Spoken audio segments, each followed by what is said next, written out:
आप सभी के बीच में स्वागत करता हूं यूट्यूब चैनल नर्सिंग ज्ञान में। देखिए आज का वीडियो बायो साइंस के ऊपर है और बायो साइंस के 3 बहुत ही महत्वपूर्ण क्वेश्चन लेकर आए हैं। देखिए अभी तक जो है हम आपको जितने भी इंपॉर्टेंट लॉन्ग क्वेश्चन था लगभग मैं करा चुका हूं। जैसे आप सभी को मैं श्वसन करा चुका हूं, आप सभी को मैं कार्डियोवास्कुलर समझ गए ना, हृदय परिसंचरण तंत्र करा चुका हूँ, आप सभी को जो है मैं पाचन तंत्र करा चुका हूँ, मैं यूरिनरी सिस्टम यानी उत्सर्जन तंत्र करा चुका हूँ। ठीक है ना। तो जो लॉन्ग क्वेश्चन लगभग बनता है वो मैं आपको यहाँ पे करा चुका हूँ। ठीक है। और आज 3 क्वेश्चन लेकर आए हैं। 3 क्वेश्चन में एक है आपका मेल रिप्रोडक्टिव सिस्टम, एक है फीमेल रिप्रोडक्टिव सिस्टम और एक क्वेश्चन है आपका ब्रेन नर्वस सिस्टम के बारे में। ठीक है। तो चलिए हम लोग यहाँ पे शुरू करते हैं।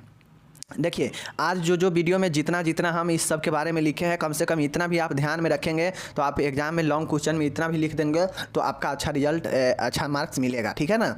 चलिए मेल रिप्रोडक्टिव पुरुष जनन तंत्र क्या होता है, चलिए देखते हैं। देखिए मेल रिप्रोडक्टिव सिस्टम जो होता है निम्न अंगों से मिलकर बना होता है।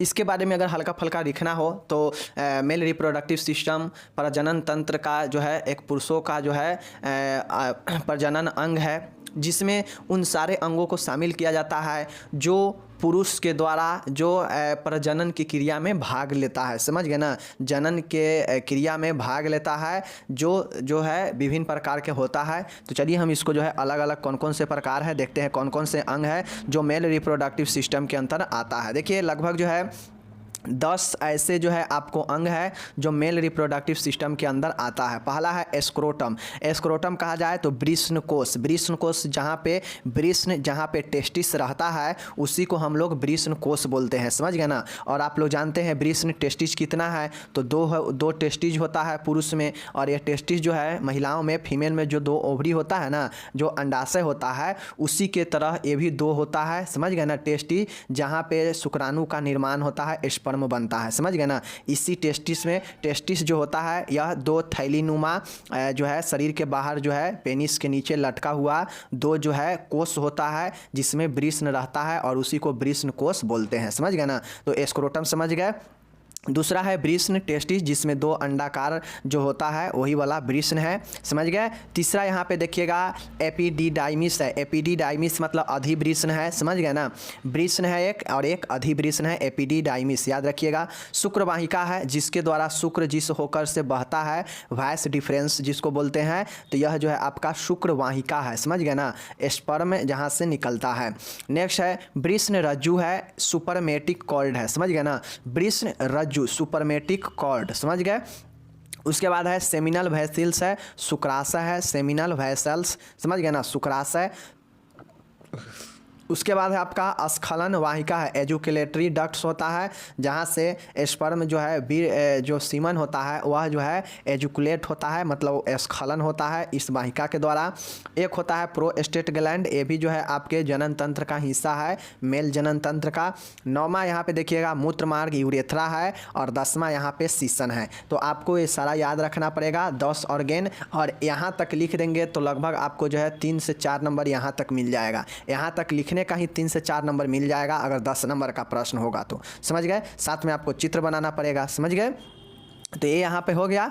चलिए अब हम एक एक करके फिर से देखते हैं कि कौन क्या होता है, हल्का फल्का सब के बारे में जान लेते हैं। देखिए वृषण कोश एस्क्रोटम क्या होता है। एस्क्रोटम के अंदर नर वृषण टेस्टी पाए जाते हैं, जो कि मैंने आपको पहले ही बताया। यह शरीर से बाहर 2 लटका हुआ जो है अंडाकार थैली होता है, उसी थैली को जो है हम लोग वृषण कोश कहते हैं, जिसमें जो है क्या होता है 2 टेस्टिस अंडे नुमा जो है टेस्टिस होता है। समझ गए। तो यही जो है, और यहाँ जो है आपका पेनिस होता है बाहर की तरफ। समझ गए चीज़ को। चलिए यह एक थैली नुमा संरचना होता है, बिल्कुल सही, जो कि उदर गुहा के बाहर, जो एब्डोमिनल कैविटी के बाहर सीसन पेनिस के नीचे तथा थाई के बीच लटकी रहती है। मतलब समझ गए ना कि एस्क्रोटम वृषण कोश कहाँ होता है, सब बता दिए। जांघों के बीच में, दोनों जांघों के बीच में पेनिस के नीचे उदर गुहा के बाहर लटका हुआ 2 थैली नुमा संरचना होता है जिसमें वृषण मौजूद होता है, पाया जाता है। समझ गए। चलिए तो हल्का फल्का इसके बारे में जान गए, एस्क्रोटम के बारे में। अब जानिए वृषण के बारे में, टेस्टिस क्या होता है। समझ गए ना। तो देख लीजिए टेस्टिस क्या होता है। तो टेस्टिस जो होता है, वृषण नर में 2 टेस्टिस पाए जाते हैं। जो वृषण कोश में जो 2 टेस्टिस होता है ना, यह 2 होता है। समझ गए। चलिए, ब्रिस्ट ने जो होता है, टेस्टिस जो होता है, नर की जनन ग्रंथियाँ रिप्रोडक्टिव ग्लैंड होती है जो कि फीमेल में पाई जाने वाली ओवरीज के समान होती है। जिस प्रकार से फीमेल में जो ओवरी होती है, जो अंडाशय होता है वहाँ से सीक्रेट होता है, समझ गए ना, अंडा जो है बनता है, उसी प्रकार से मेल में ये जो दो टेस्टिस होता है, इस दोनों टेस्टिस में जो होता है यह ब्रिस्ट ने यह ग्लैंड होता है और इसमें जो है स्पर्म जो होता है, जो स्पर्म शुक्राणु होता है उसका निर्माण होता है, समझ गए, और यहीं से सीक्रेट जो है आपका बनता है। तो ये चीज़ समझ गए। ये नर में स्पर्म का निर्माण करता है, बिल्कुल मैंने पहले ही बता दिया। कौन? टेस्टिस। प्रत्येक टेस्टिस में लगभग 600 से 800 शुक्रजनक नलिकाएं, सेमिनल फाइब्रस ट्यूबल्स पाई जाती है। समझ लीजिए, प्रत्येक टेस्टिस में, मतलब दोनों टेस्टिस में लगभग 6 से 800 शुक्रजनक नलिका, सेमिनिफेरियस ट्यूबल्स पाया जाता है। ठीक है, ये सब अभी टेस्टिस देख रहे हैं। चलिए नेक्स्ट देखिए, यह नलिका स्पर्म का निर्माण करती है।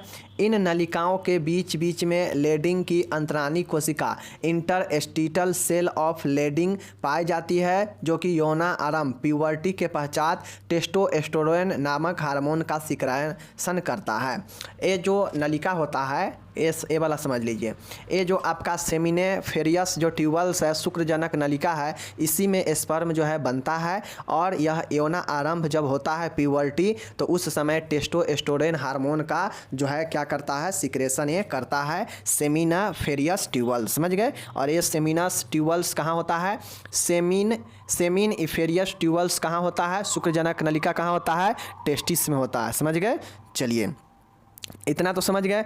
अब देखिए, आप सभी तो क्वेश्चन पूछ देगा, एक अलग क्वेश्चन पूछेगा कि स्पर्म का स्ट्रक्चर बताइए। 5 नंबर में कहेगा शुक्राणु का संरचना बताइए, तो जो है इसको यहीं से कर लेते हैं हम लोग। ठीक है, चलिए। परिपक्व मैच्योर जो स्पर्म होता है ना, वह बेलनाकार संरचना का होता है, सिलेंडरिकल। यह परिपक्व शुक्राणु के 3 भाग होते हैं। देखिए, मैच्योर जो स्पर्म होता है, मतलब जो मैच्योर परिपक्व हुआ जो शुक्राणु होता है, उसका जो संरचना होता है बेलनाकार होता है और आगे के हिस्सा में टोपीनुमा होता है। समझ गए ना। तो ये जो होता है शुक्राणु का 3 भाग होता है। समझ गए। एक भाग होता है सिर का, जो कि टोपीनुमा ऐसे होता है। दूसरा होता है सिर का हो गया, दूसरा बॉडी होता है, दूसरा जो है ऐसे करके बॉडी होता है। समझ गए। और तीसरा जो होता है यह पूंछ का होता है, ऐसे में पूंछ का होता है। समझ गए ना। जैसे देखिए, ऐसे है, ऐसे हो गया। समझ गए। ऐसे यहाँ तक है। समझ गए। और फिर यहाँ के बाद जो है यह एक पूंछ हो जाएगा।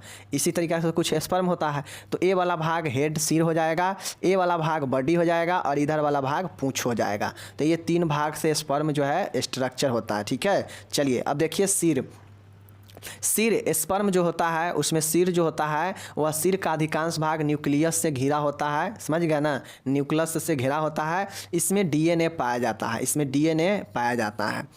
अगले नुकीले भाग पर टोपीनुमा मेम्ब्रेन स्थित होता है, जिसमें कि एंजाइम पाया जाता है।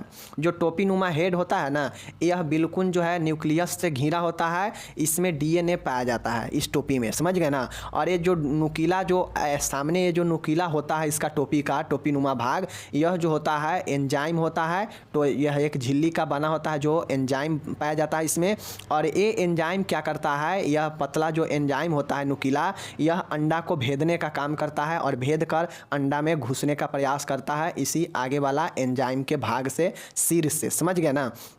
तो सिर में क्या क्या होता है, स्पर्म के न्यूक्लियस से घिरा होता है, डीएनए पाया जाता है और टोपीनुमा जो नुकीला मेम्ब्रेन का जो भाग होता है, जो एंजाइम से बना होता है, वह जो है अंडाणु को भेदने का काम करता है। समझ गए। तो ये जो है आपका हो गया हेड, सिर के बारे में। समझ गए। देख लीजिए, इस टोपीनुमा मेम्ब्रेन को एक्रोसोमल कैंप कहते हैं। समझ गए चीज़ को।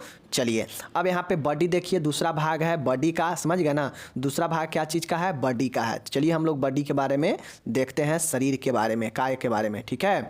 स्पर्म की बॉडी में माइटोकॉन्ड्रिया भरे होते हैं, जो कि फीमेल की जननांग में इसकी गतिशीलता के लिए एनर्जी प्रदान करते हैं।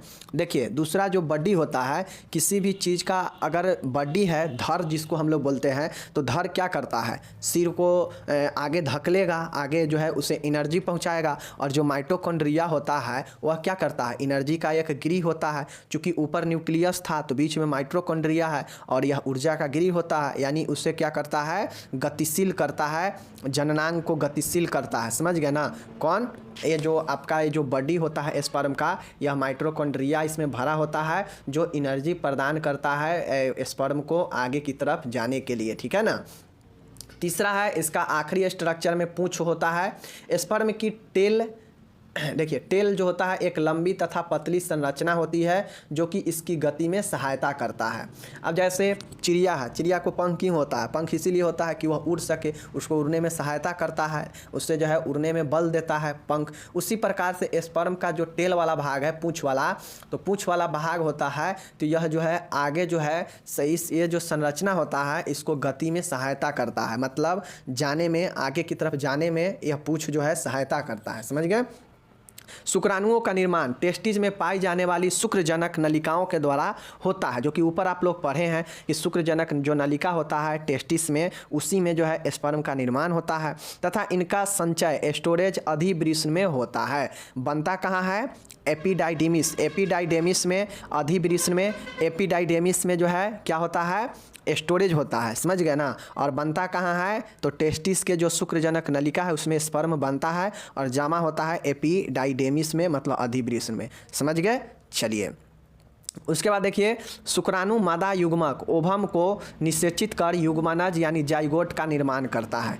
समझ गए ना। शुक्राणु जो होता है, स्पर्म जो होता है, फीमेल को ओवम जो होता है उसको फर्टिलाइज निषेचित करता है और युग्मनज का निर्माण करता है, यानी जाइगोट का निर्माण करता है। तो ये जो है आपका स्पर्म का स्ट्रक्चर हो गया, जिसमें हेड था, बॉडी था, टेल था और तीनों के बारे में आपको लिख देना था। अगर 5 नंबर में पूछे कि स्पर्म के निर्माण के संरचना को बताए तो लिख दीजिएगा। समझ गए। अगर नहीं पूछेगा तो फिर भी यहाँ पर आपको लिखना ही है।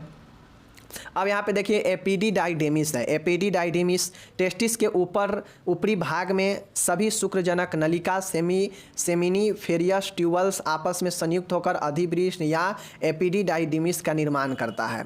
अब जैसे टेस्टिस है, वृषण है, तो उसमें 600 से 800 हम लोग देखे हैं कि सेमिनिफेरस ट्यूबल्स है, शुक्रजनक नलिका है, जिसमें शुक्राणु का निर्माण, स्पर्म का निर्माण होता है। अब वो क्या करता है कि यह जो 600 से 800 जो नलिका है, ये शुक्रजनक नलिका, यह सब जो है आपस में एक जगह पे मिलता है और मिलने के बाद जो ये स्पर्म को निर्माण करता है ना, वह उसको जो है यहाँ पे लाकर और शुक्राणु को जो है स्पर्म को यहाँ पे जमा करता है, जिसे हम लोग अधिवृषण कहते हैं, एपिडिडाइडिमिस कहते हैं। तो यही एपिडिडाइडिमिस में शुक्राणु जो है स्टोर होता है, जमा होता है। समझ गए। चलिए तीसरा समझ गए। इसमें और चीज़ें हैं, देख लीजिए यहाँ पे। इसी से आगे शुक्रवाहिका वाश डिफरेंस का निर्माण होता है। और जो ये शुक्र हम लोग अधिवृषण देखे हैं ना, तो इसी अधिवृषण से आगे चलकर वाश डिफरेंस यानी शुक्रवाहिका निकलता है। ठीक है ना। चलिए अधिवृषण का कार्य देख लीजिए। एपिडिडाइडिमिस का कार्य देखिए, क्या कार्य होता है। यह शुक्राणुओं को परिपक्व करती है तथा उनके स्खलित या अपघटित होने तक उन्हें संचित स्टोर भी करती है। जो अधिवृषण होता है यह जो है स्खलित मतलब स्पर्म निकलने तक जो है और जमा करने तक यह जो है स्टोर करके रखता है स्पर्म को। समझ गए ना। और उसे परिपक्व भी करता है अधिवृषण। समझ गए। चलिए चौथा है वाश डिफरेंस है। तो अभी ऊपर देखे हैं एपिडिडाइडिमिस अधिवृषण जो करता है वह शुक्रवाहिका को क्या करता है, निर्माण करता है। एपिडिडाइडिमिस से ही शुक्रवाहिका निकलता है। नर में 2 वाश डिफरेंस पाई जाती है जो कि एपिडिडाइडिमिस तथा स्खलन वाहिका एजुकुलेटरी डक्ट के मध्य स्थित होती है। प्रत्येक स्क्रोटम से एक शुक्रवाहिका निकलती है। ठीक है ना। प्रत्येक स्क्रोटम से एक शुक्रवाहिका निकलती है। मतलब स्क्रोटम मतलब समझ रहे हैं ना, कि जो आपका वृषण कोश है, समझ गए ना। इस स्क्रोटम से जो है क्या होता है कि आपका दोनों स्क्रोटम से एक एक जो है वाश डिफरेंस निकलता है, शुक्रवाहिका निकलती है। समझ गए। जो क्या करता है कि एपिडिडाइडिमिस से निकलता है। एपिडिडाइडिमिस कहाँ है आप लोग को पता है, तो अभी ऊपर पढ़े हैं। और इस एपिडिडाइडिमिस से एक एक, दोनों एपिडिडाइडिमिस से, दोनों टेस्टिस से एक एक जो है शुक्रवाहिका निकलती है। समझ गए। चलिए अब यहाँ पे देखिए स्पर्मेटिक कॉर्ड है, स्पर्मेटिक वृषण रज्जु है। वृषण रज्जु का नर में 2 वृषण रज्जु स्पर्मेटिक कॉर्ड पाए जाते हैं। कार्य इसका क्या है देख लीजिए। वृषण जो होता है स्क्रोटम में वृषण रज्जु की सहायता से ही लटके रहते हैं, समझ गए ना। देखिए स्क्रोटम जो आप लोग देख रहे हैं ना, वृषण कोश में वृषण रज्जु की सहायता से ही लटके रहते हैं। वृषण जो होता है ना, टेस्टिस जो होता है, यह स्क्रोटम में मतलब वृषण कोश में, जैसे देखिए ये हो गया थैलीनुमा 2 स्क्रोटम, समझ गए ना। अब इसमें जो है आपका टेस्टिस है, इसके अंदर टेस्टिस है, समझ गए। तो ये जो टेस्टिस लटका हुआ है ना इसमें, तो ये जो टेस्टिस लटका हुआ है वृषण स्क्रोटम में, वृषण कोश में जो लटका हुआ है वह वृषण रज्जु के कारण ही, स्पर्मेटिक कॉर्ड के कारण ही लटका हुआ है, समझ गए चीज़ को। चलिए तो ये स्पर्मेटिक कॉर्ड के बारे में समझ गए। चलिए अब यहाँ पे देखिए सेमिनल वेसल है, मतलब शुक्राशय है। नर में 2 शुक्राशय सेमिनल वेसल पाए जाते हैं जो कि मूत्राशय, यूरिनरी ब्लैडर तथा मलाशय के निचले भाग के बीच स्थित होता है। देखिए शुक्राशय सेमिनल वेसल मतलब जिसके द्वारा सीमेन पास होता है, समझ गए ना। तो ये क्या होता है कि जैसे 2 जो शुक्राशय होता है, समझ गए ना, सेमिनल जो वेसल्स होता है यह नर में 2 होता है। अब ये जो होता है ये कहाँ पाया जाता है, तो यह यूरिनरी ब्लैडर यानी जहाँ मूत्र जमा होता है, मूत्राशय, और जहाँ पे मल जमा होता है मलाशय, उसके निचले भाग के में जो है स्थित होता है सेमिनल वेसल शुक्रवाहिका, समझ गए ना। चलिए इसका कार्य क्या है देख लीजिए।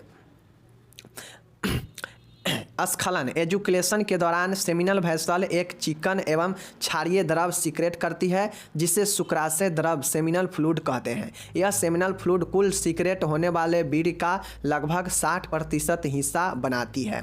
मतलब सीधा समझिए, ये जो शुक्राशय है, जो सेमिनल वेसल्स है, यह भी एक जो है द्रव का सीक्रेट करता है। यह क्या करता है कि चिकना क्षारीय द्रव सीक्रेट करता है। जो स्पर्म जो बनता है उसके 60% जो मात्रा होता है यह सेमिनल वेसल्स के द्वारा सीक्रेट किए गए द्रव जो होता है उसका ही जो है भाग होता है 60%, जिसे हम लोग सेमिनल फ्लूइड कहते हैं।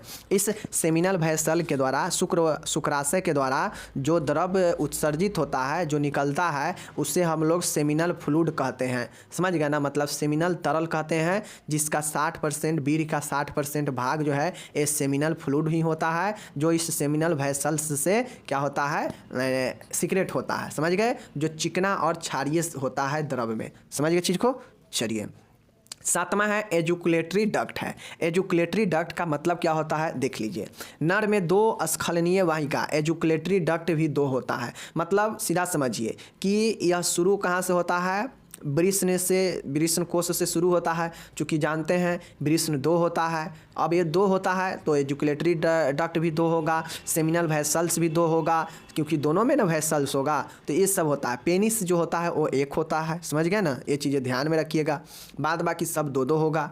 नर में 2 स्खलनीय वाहिका एजुकुलेटरी डक्ट पाई जाती है, समझ गए, जो कि 2 शुक्राशयों वास डिफरेंस तथा दोनों शुक्राशयों सेमी वैलेंस से मिलने वाली 2 वाहिकाओं, ठीक है ना, 2 वाहिकाओं प्रत्येक से एक से संयुक्त होने से बनता है। जैसा कि आप लोग को अभी ऊपर में पढ़े हैं वास डिफरेंस, समझ गए ना, शुक्रवाहिका और एक आपका है शुक्राशय सेमिनल वेसल्स, दोनों में एक जो है क्या है आपका, जैसे ये हो गया आपका वास डिफरेंस और ये हो गया सेमिनल वेसल्स, समझ गए। इसमें भी ठीक इसी प्रकार से सेमिनल वेसल्स है और ये आपका वास डिफरेंस है। अब ये दोनों जो है यहाँ पे मिल गया आपस में इधर का, और ये दोनों आपस में मिल गया, समझ गए। और मिलने के बाद इधर से एक निकला और इधर से एक निकला, और यही जो है दोनों वाहिकाओं जो है संयुक्त, ये दोनों वाहिका ए वाला और ए वाला दोनों संयुक्त होकर एक वाहिका इधर से और एक वाहिका इधर से बनाता है, और यही जो है आपका एजुकुलेट करता है बी से स्पर्म का स्खलन करता है, समझ गए ना।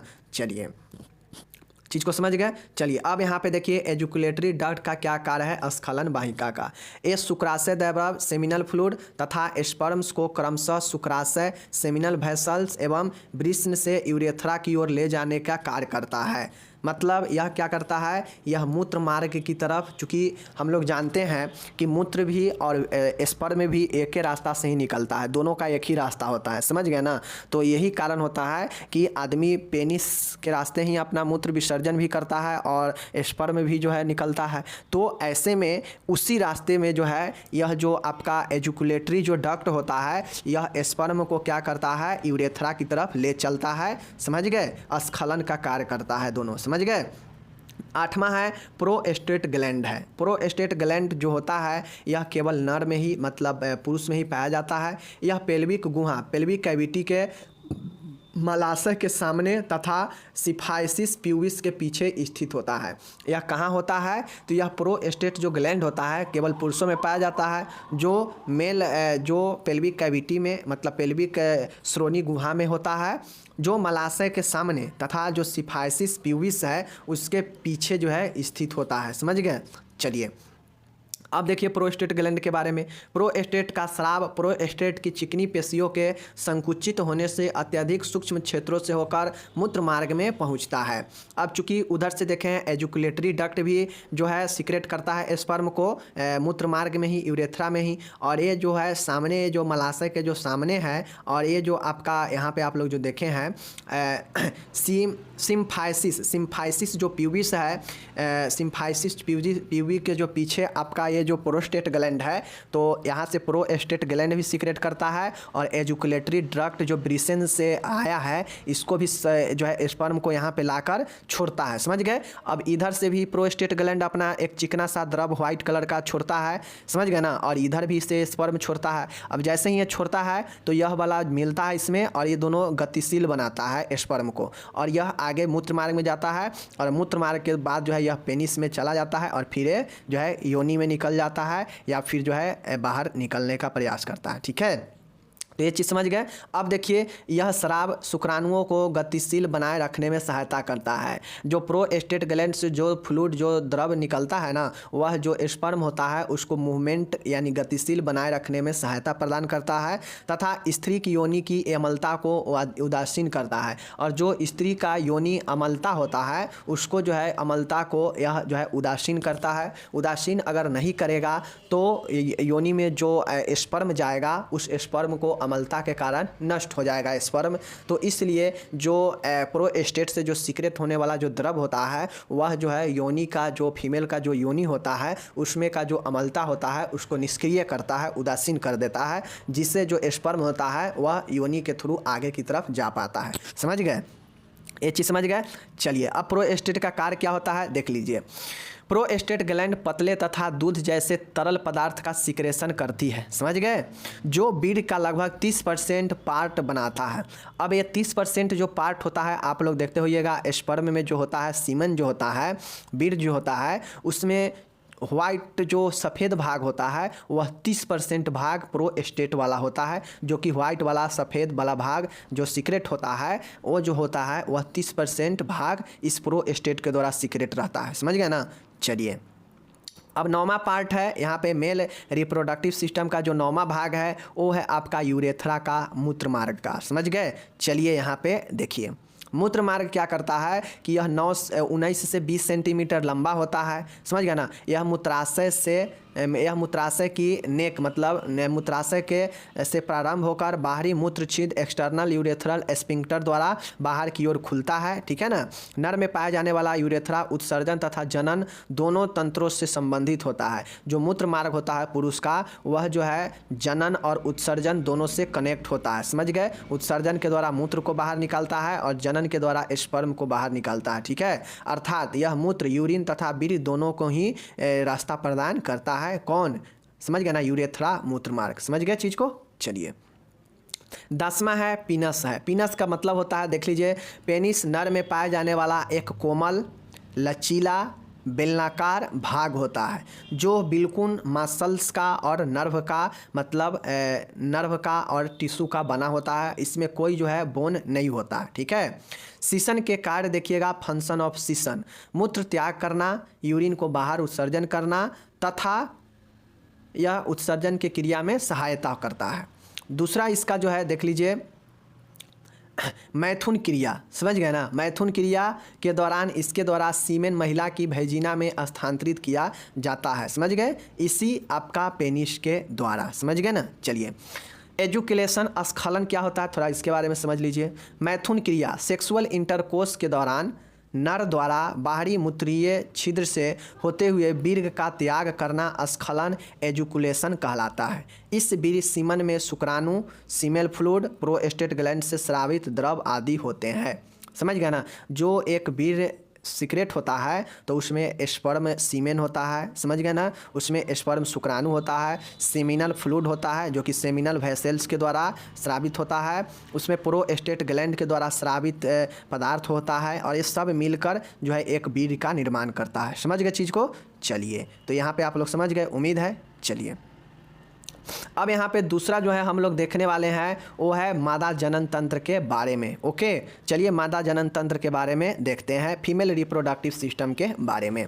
फीमेल जेनिटल ऑर्गेन्स के मुख्यतः दो भाग होते हैं, मादा जननांग के मुख्यतः दो भाग होते हैं जनन तंत्र के, ठीक है ना। देखिए, इसमें दो भाग क्या है, एक है बाहरी जननांग और एक है आंतरिक जननांग। जो फीमेल होती है ना, तो उसमें जो जनन अंग होता है वह दो भाग में होता है, एक बाहरी भाग होता है और एक आंतरिक होता है, एक एक्सटर्नल जेनिटेलिया होता है और एक इंटरनल जेनिटेलिया होता है। सबसे पहले मैं आपको बार बार बताता हूँ, जैसा कि ऊपर भी आप नर जनन अंग देखे हैं, उसमें भी आपको पहले उस 10 अंग को ध्यान में रखना है। 10 अंग जरूर याद कर लीजिए कि नर जनन अंग में 10 अंग कौन कौन होता है, ठीक है। यहाँ भी आप मादा वाला देख रहे हैं, तो यहाँ भी जो है आपको सबसे पहले दो पार्ट एक्सटर्नल और इंटरनल जेनेटेलिया याद रखिए। अब ये याद रखिए कि बाहरी जननांग में कौन कौन होता है और आंतरिक जननांग में कौन कौन होता है। आंतरिक जननांग बहुत आसान है। फीमेल के जननांग में जो इंटरनल जो होता है उसमें क्या होता है, यूट्रस होता है, फैलोपियन ट्यूब होता है, ओवरी होता है, समझ गए ना। तो ये सब इंटरनल होता है, समझ गए ना। तो इसको जो है हम लोग देखेंगे, बाकी एक्सटर्नल वाला थोड़ा इंपॉर्टेंट है, देख लीजिए। देख लीजिए, बाहरी जननांग समूहों सामूहिक रूप से भग बलवा कहते हैं। बलवा में निम्नलिखित अंग सम्मिलित होते हैं। जो बाहरी महिला का जो बाहरी जननांग होता है, जिनेटेलिया होता है, उसको जो है सामूहिक रूप से भग कहते हैं, बलवा कहते हैं। जो अंगों का समूह होता है, जो बाहरी जननांग अंगों का समूह होता है, समझ गए ना, उससे हम लोग भग यानी बलवा कहते हैं, ठीक है।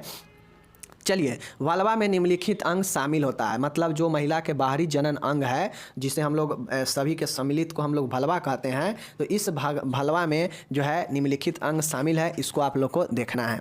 यहाँ पे है मॉन्स प्यूवस है, मॉन्स प्यूवस है, इंग्लिश में ही याद रखिए तो ज़्यादा आसान होगा। जघन शैल इसका हिंदी नाम है, ठीक है ना, लेकिन इसको इंग्लिश में नाम याद रखिए मॉन्स प्यूवस। मॉन्स प्यूवस क्या करता है, देख लीजिए।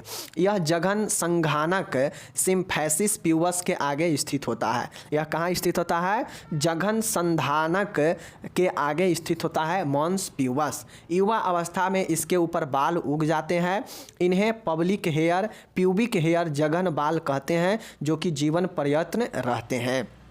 मतलब मॉन्स प्यूवस जो होता है ना, जो योनि वैजिना होता है, उसके आसपास जो एरिया होता है जहाँ पे हेयर जो है जन्मता है, जिसको हम लोग मॉन्स प्यूवस कहते हैं, जहाँ पे यह एक जघन संधानक के आगे स्थित होता है और इस पर युवा अवस्था में बाल जो है उगते हैं और इसे प्यूबिक हेयर कहते हैं, जो कि जीवन पर्यंत रहता है, समझ गए ना। तो ये वाला जो बाल वाला भाग होता है योनि के आसपास, उससे जो हम लोग मॉन्स प्यूबक कहते हैं, समझ गए, जहाँ पे बाल उगते हैं, जिसे प्यूबिक हेयर कहते हैं। ओके, एक्सटर्नल जो जेलेटेनिया है उसका जो हम लोग देख रहे हैं, दूसरा जो पार्ट देख रहे हैं,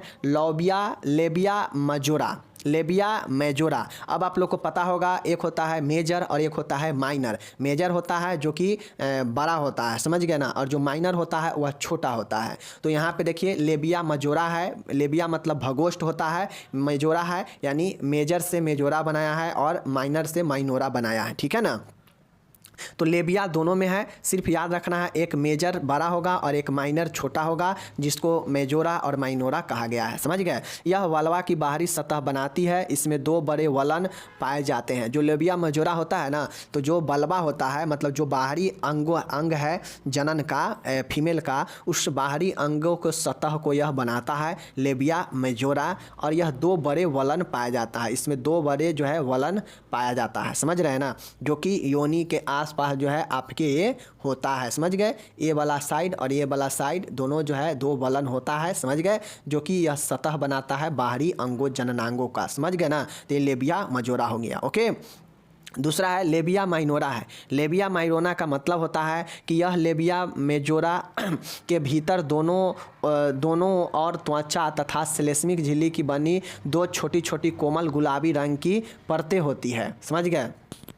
आप लोग को मैं बता दूं, जैसा कि यह दोनों साइड है, समझ गए, दोनों साइड है, इसमें हल्का हल्का जो है एक गुलाबी जो है गुलाबी छोटी छोटी कोमल गुलाबी झिल्ली के समान जो है त्वचा होता है, समझ गए ना, जिसे हम लोग लघु भकोष्ठ लेबिया माइनोरा कहते हैं, समझ गए चीज़ को। तो यह दोनों जो है दोनों साइड से एक छोटा छोटा झिल्ली नुमा एक त्वचा का समान होता है, समझ गए, जो गुलाबी रंग का होता है, और यह लघु भकोष्ठ लेबिया माइनोरा होता है, समझ गए। चलिए नेक्स्ट देखिएगा, क्लिटोरिस है, भग्न शीश है।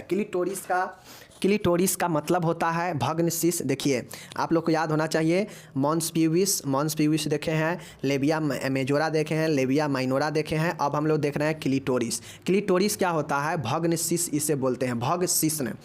यह एक संवेदनशील हाइपर सेंसेटिव, समझ गए ना, यह एक सेंसेटिव अंग है जिसमें पुरुष के शिश्न पेनिस के समान उत्तेजनशील ऊतक पाए जाते हैं, इरेक्टाइल टिश्यू पाए जाते हैं। जिस प्रकार से मेल का जो पेनिस होता है वह इरेक्टाइल मतलब जो है उसमें उत्तेजना आने के बाद वह जो सीधा मतलब उसमें उत्तेजनशीलता जो होता है, उसी प्रकार से जो फीमेल होता है उसमें भी जो ऊपर का जो भाग एक होता है योनि में वेजिना में, उसमें एक सेंसेटिव अंग होता है जिसे हम लोग क्लिटोरिस बोलते हैं, समझ गए, जिसको टच होने से जो है फीमेल में जो है उत्तेजनशीलता आता है, समझ गए ना, सेंसिटिविटी आता है, जिसे इरेक्टाइल टिश्यू से बना होता है, समझ गए, तो इसे क्लिटोरिस कहते हैं, समझ गए ना। चलिए हाइमन क्या होता है? योनि छद क्या होता है? देख लीजिए, यह योनि छद वेजिनल ऑरिफिस को आंशिक अथवा पूर्ण रूप से ढकने वाली परत होती है। योनि छंद जो होता है ना, यह योनि द्वार को बंद करता है, मतलब आंशिक और पूर्ण रूप से यह ढकने का काम करता है हाइमेन योनि छद, समझ गए ना। तो यह ऊपर वाला ही अंग होता है जो कि योनि का जो होता है योनि के द्वार पर ही होता है, और यह बंद करता है, योनि के जो है बंद करने का काम करता है हाइमेन, समझ गए ना। चलिए वेस्टिब्यूल क्या होता है? वेस्टिब्यूल क्या होता है? तो यह ट्राइंगुलर स्थान होता है जिसमें 4 छिद्र खुलते हैं। देखिए ये भी बाहर का भाग होता है वेस्टिब्यूल जिसे हम लोग प्रघान बोलते हैं। तो यह भी जो होता है ना, यह जो है ट्राइंगल शेप में होता है, ऐसे करके जो है आपके ऐसे जो है होते हैं ट्राइंगल शेप में, और कुछ वेजिना भी इसी प्रकार से होता है, और इसी में जो है आपके 4 छिद्र जो है आपके खुलते हैं, समझ गए ना, 4 छिद्र खुलता है वेजिना में, समझ गए चीज़ को। चलिए तो ये आपका यहाँ पे आप लोग वेस्टिब्यूल यानी प्रघान तक देख लिए, समझ गए ना। अब इस 4 छिद्र में जो होता है ना, यह 4 छिद्र में आप लोग देख लीजिए कि क्या क्या जो है ओपनिंग होता है, देख लीजिए। मूत्र मार्ग की ओपनिंग, ये जो 4 छिद्र होता है उसमें एक मूत्र मार्ग का ओपनिंग होता है, एक योनि मार्ग का ओपनिंग होता है, समझ गए ना, एक योनि मार्ग का ओपनिंग होता है, एक होता है आपका बार्थोलिन ग्रंथि की ओपनिंग, एक होता है बार्थोलिन ग्रंथि की ओपनिंग, दोनों तरफ एक एक होता है, समझ गए ना, यह दोनों तरफ जो है एक एक होता है बार्थोलिन ग्रंथि की ओपनिंग। तो जो फीमेल के जो वेजिना होता है, समझ गए ना, तो इस वेजिना में जो है 4 छिद्र होता है, यह 1-2 छिद्र दोनों तरफ खुलता है जिससे बार्थोलिन ग्रंथि ओपनिंग होता है, और एक होता है आपका योनि मार्ग होता है जहाँ से बीज जो है अंदर जाता है, प्रवेश करता है, और एक होता है जो कि मूत्र उत्सर्जन के लिए होता है, समझ गए ना। तो ये 4 छिद्र होता है, समझ गए। तो ये आपका 4 छिद्र जहाँ ओपनिंग होता है उसको क्या बोलते हैं आप लोग? प्रघान वेस्टिब्यूल बोलते हैं, समझ गए।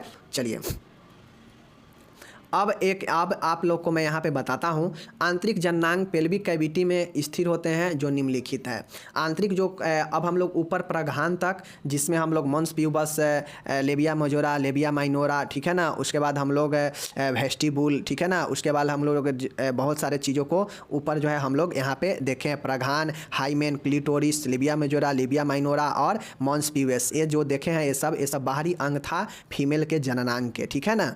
अब हम लोग देख रहे हैं आंतरिक अंगों में पहला जो है वो है आपका योनि वेजिना जो होता है, यह जो है बाह्य और आंतरिक जननांगों को जोड़ने का कार्य करता है। जैसे जैसे आपका मैं बता दूं कि ये आपका यूट्रस है, समझ गए ना, ये यूट्रस है, समझ गए।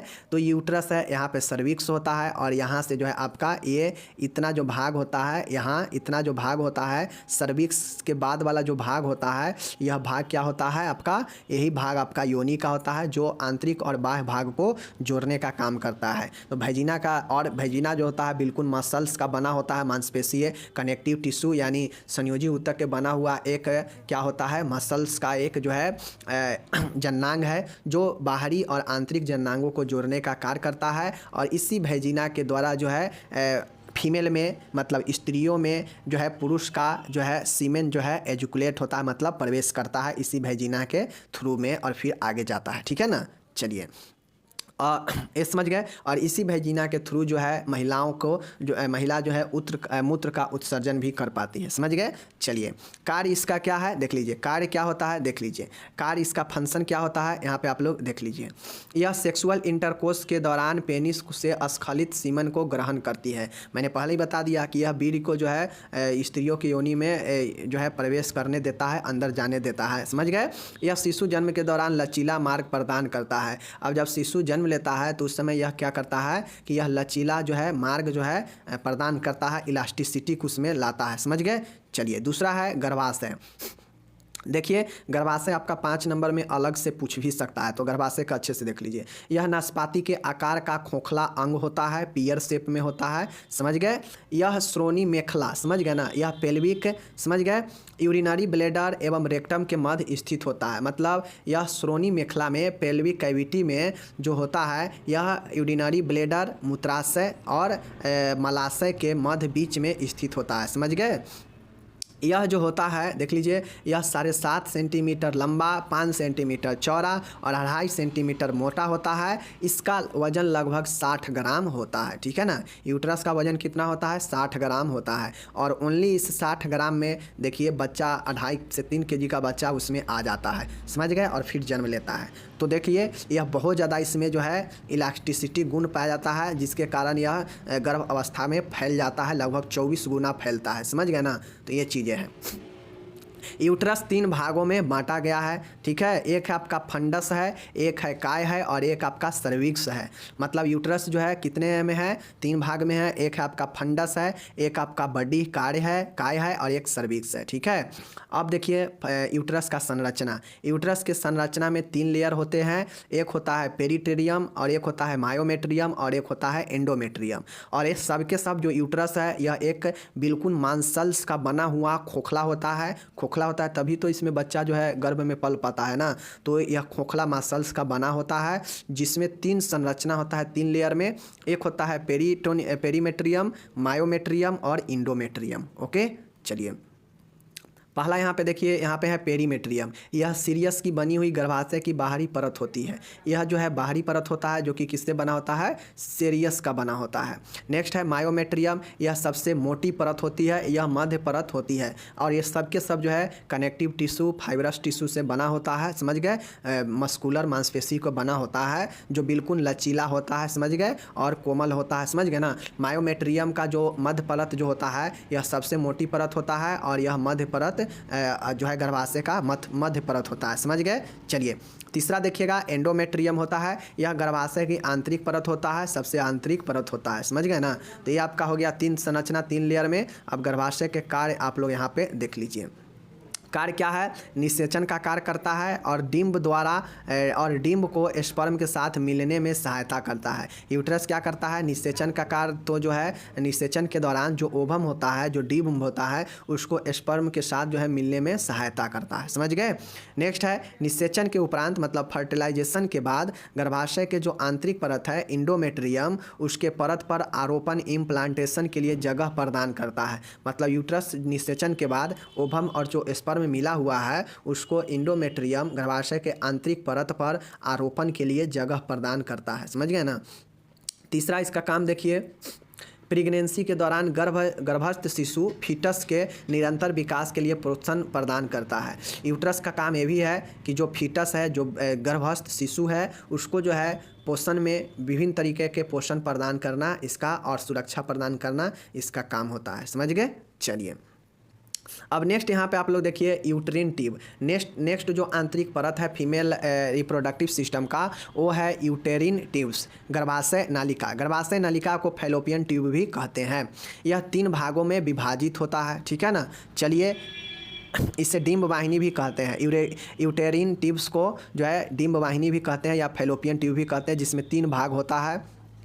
एक होता है इस्थमस, एक होता है एम्पुला और एक होता है आपका इनफुंडिबुलम। समझ गए ना। तो तीनों को चलिए देख लीजिए। यह गर्भाशय के फंडस भाग से जुड़ा होता है। यह यूट्रस के फंडस भाग से जुड़ा होता है, जिसे हम लोग इस्थमस कहते हैं। समझ गए ना। दूसरा है एम्पुला। यह इस्थमस व इनफुंडिबुलम के मध्य फूली हुई संरचना है। यह फर्टिलाइजेशन के लिए उचित स्थान होता है। समझ गए ना। तो अभी जो है यह क्या करता है, आपका निषेचन का कार्य करता है। निषेचन के कार्य कौन करता है? निषेचन के कार्य कहाँ होता है? फैलोपियन ट्यूब में होता है। फैलोपियन ट्यूब में कहाँ होता है? तो इस एम्पुला वाले भाग में होता है। चूँकि एम्पुला वाला जो भाग होता है फैलोपियन ट्यूब का, यह फूला हुआ होता है और यह जो है सबसे उचित स्थान होता है निषेचन का। समझ गए। जो इस्थमस और इनफंडिबुलम के बीच में होता है। समझ गए ना। चलिए नेक्स्ट यहाँ पे आप लोग देखिए एक और है इनफंडिबुलम। इनफंडिबुलम क्या होता है? यह कीप के समान चौड़ा भाग होता है। इसके अंतिम छोर पर अंगुलियों के समान संरचना होती है, जो पिम्बरी जो क्या होता है, फिम्बरी कहलाती है। जैसे मैं बताता हूँ, जैसे देखिए ये आपका यूट्रस है। समझ गए ना। अब ये यूट्रस है तो ऐसे करके जो है आपका यूट्रस होता है, यूट्रस का भाग होता है। समझ गए ना। ऐसे ही कुछ ना होता है, ऐसे ही कुछ ना होता है आपका, ऐसे ही कुछ ना होता है। तो देखिए आपका यूट्रस जो होता है, सॉरी, ऐसे ही कुछ यूट्रस होता है। अब इसमें जो है आपका उंगली के समान जो है आपका क्या होता है, रचना होता है कुछ इस प्रकार से, ठीक है ना। ये कुछ इस प्रकार से जो है संरचना होता है। तो ये जो है ओवरी पकड़ा हुआ रहता है। समझ गए ना। एवरी जो है पकड़ा हुआ रहता है। अब होता ये है कि यह फूला हुआ जो भाग है, यह कौन सा भाग है? एम्पुला। यह एम्पुला, यह भी एम्पुला है और इसी जगह पर निषेचन की क्रिया जो है फर्टिलाइजेशन का क्रिया होता है, जहाँ पे स्पर्म और डिम्ब दोनों आकर मिलता है। यह एम्पुला हो गया। समझ गए ना। यह जो है ये जो अंगुली के समान ये जो रचना होता है, यही इनफंडिबुलम है। यह अंगुली के समान रचना होता है, जिसे हम लोग फिम्बरी कहते हैं। समझ गए ना। और इसके अंतिम छोर पर 2 अंगुलियों के समान ये सब जो है रचना होता है, ठीक है ना। तो यही चीज़ें हैं, यही जो है आपका हो गया फैलोपियन ट्यूब। समझ गए। चलिए अब यहाँ पे एक और है अंडाशय आता है, ठीक है। यह यूट्रस के दोनों ओर स्थित होता है, जो कि मैंने आपको बताया कि इधर से भी उंगली के समान रचना है, ठीक है, और इधर से भी उंगली के समान रचना है। समझ गए ना। ऐसे इधर एक ओवरी होता है और इधर एक ओवरी होता है। समझ गए। तो ये जो ओवरी होता है यह गुलाबी रंग की संरचना होती है और दोनों ओर स्थित होती है, जहाँ से क्या होता है कि अंडा जो है परिपक्व होकर निकलता है निषेचन के लिए, ठीक है ना। जो फैलोपियन ट्यूब से होते हुए जो है जाता है निषेचन के लिए और फिर उसको यूट्रस जो है स्पर्म मिलता है तो वह निषेचित हो जाता है, ठीक है। तो यही अंडाशय क्या करता है कि सीक्रेट करता है अंडा का। समझ गए ना। अंडा का उत्सर्जन करता है फीमेल में। समझ गए। चलिए तो आज 2 ही क्वेश्चन हो पाया मेल और फीमेल के ऊपर। आप लोग इसको एक बार अच्छे से 2 बार देखिएगा, क्योंकि इंपॉर्टेंट क्वेश्चन है। हमें लग रहा है दोनों में से कोई एक जो है इस बार पूछ देगा मेल या फीमेल के ऊपर। बाकी आप लोग अच्छे से इसको देख लीजिए, याद कर लीजिए। जितना हो सके हम किताबी लैंग्वेज से हट कर इसको जो है सिलेक्ट करके कोशिश किए हैं लाने का। आप लोग अपना प्यार आशीर्वाद बनाए रखें। मिलेंगे अगले वीडियो में। धन्यवाद।